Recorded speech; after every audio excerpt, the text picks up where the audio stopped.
So we know we must do three things to close every sale. First is to ask questions. Second is to ask yes questions. And the third thing is to follow up. But first of all, why must we ask questions? There are three reasons why we must ask questions. Because firstly, we know selling is not about selling. Selling is about this thing called we make people buy. So we do not sell at all. We create the conditions for people to buy happily and willingly. So instead of me telling the customer this is good, I will ask questions like, how does this fit in with what you had in mind? So by asking questions this way, I'm making people buy. Another reason why we have to ask questions is that we want to have a two-way communication.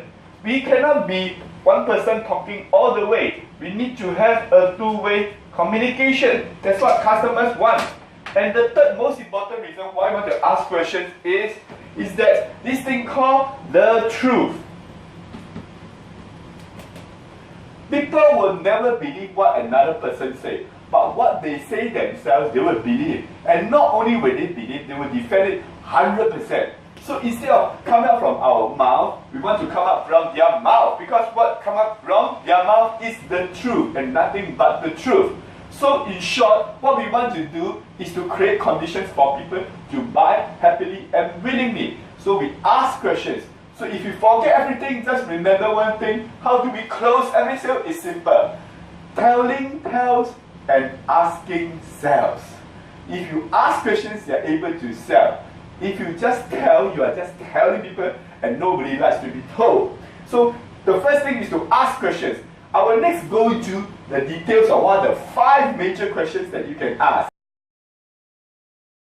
In sales, I will want to ask questions no matter what. I do not just take the order, I will always ask the questions. And in the selling process, in order to close every sale, there are 5 major questions to ask. The first question is this thing called the open-ended questions. Open-ended questions are questions that have no fixed answers.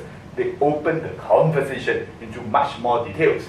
They are the 5 W's and 1 H questions. The 5 W's are who, what, where, when, and why. The H will be how. For example, I will ask, how's your business? When have you been experiencing this problem? Where can you find something that can improve your productivity?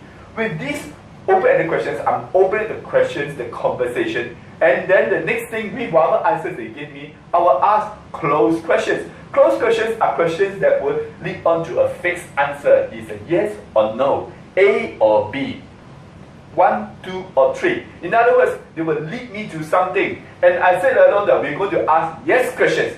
That will be covered in the next segment. And the next thing, once I ask the closed-ended questions, I'm narrowing them down, and then if they do not give me the answer, I can also ask the third type of question that's called the multiple choice questions. Multiple choice questions are questions that give them 3 choices. For example, if you want to increase your productivity, do you want to pay a lot of money for something very fanciful, or you want to pay something that works? It's not too expensive but it works for you. Or third, you just want to pay something that is cheap but it may not work.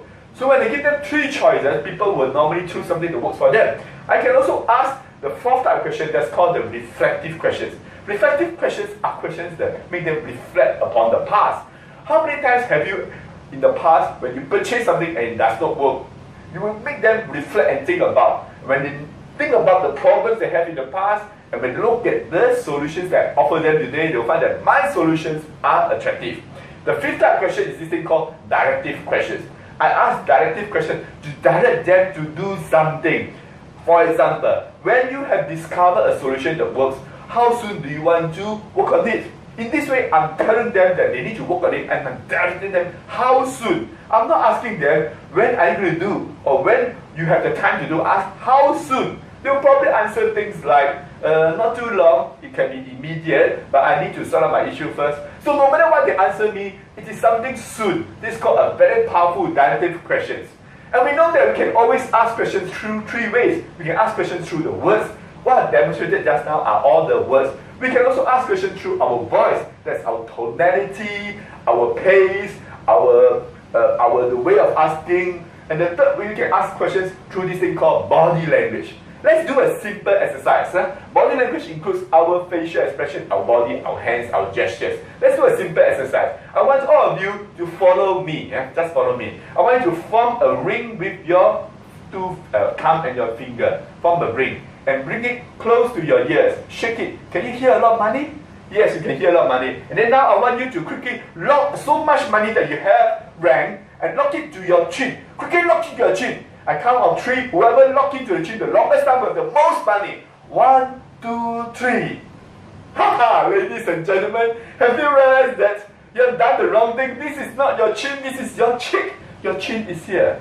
You may ask yourself, why do you follow what I did just now? Very simple reason is that in communication, the biggest communication is this thing called body language. People will do what they see rather than what you say or how you say.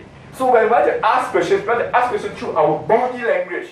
And the way we ask questions, we want to ask through the voice. And lastly is through the words. For example, the body language, our open chest here. How soon do you want to resolve this? I'll ask questions with passion, with anxiety, with energy. And understand that this is 55% of the communication.